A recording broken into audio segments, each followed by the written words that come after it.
તો અમરેલીમાં એક સ્નેહ સંવાદ કાર્યક્રમમાં પૂર્વ સાંસદ વીરસિંહ ઠુમ્મરે સરકાર પર આકરા પ્રહાર કર્યા હતા।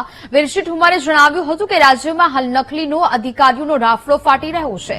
ભાજપના રાજમાં નકલી પોલીસ અધિકારી, નકલી કલેક્ટર, નકલી આયુર્વેદ, નકલી ઘી, મંત્રીના પીએ નકલી અને બાદમાં ટોલ નાકું પણ નકલીની ઘટના પ્રકાશમાં આવી હતી। તો આ તરફ વીરસિંહ ઠુમ્મરના નિવેદન પર સાવરકુંડલાના ધારાસભ્ય મહેશ કસવાલાએ પ્રતિક્રિયા આપી છે। વીરસિંહ ઠુમ્મરે અશોભનીય ભાષાનો ઉપયોગ કરી ટિપ્પણી કરી હતી। સમાજ અને જીવનની વિવેક મર્યાદા વીરસિંહ ઠુમ્મરે ઓળંગી છે।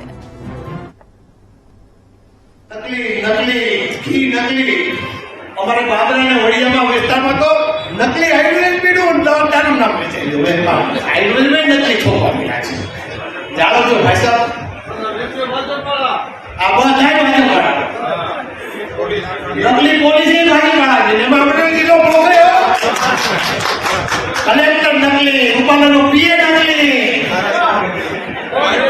ઓલો ભાઈ આપણો ગૃહમંત્રીનો પીએ નકલી।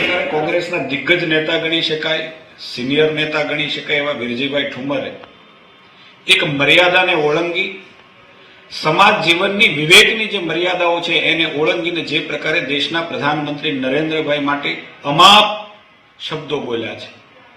જાહેર જીવનમાં આપણે એને લખી ન શકીએ કે વાંચી ન શકીએ કે બોલી ન શકીએ એવા શબ્દોનો એમણે ઉપયોગ કર્યો છે। હું માનું છું કે જાહેર જનતાની પણ વીરજીભાઈ પાસેથી આ અપેક્ષા ન હોય છે।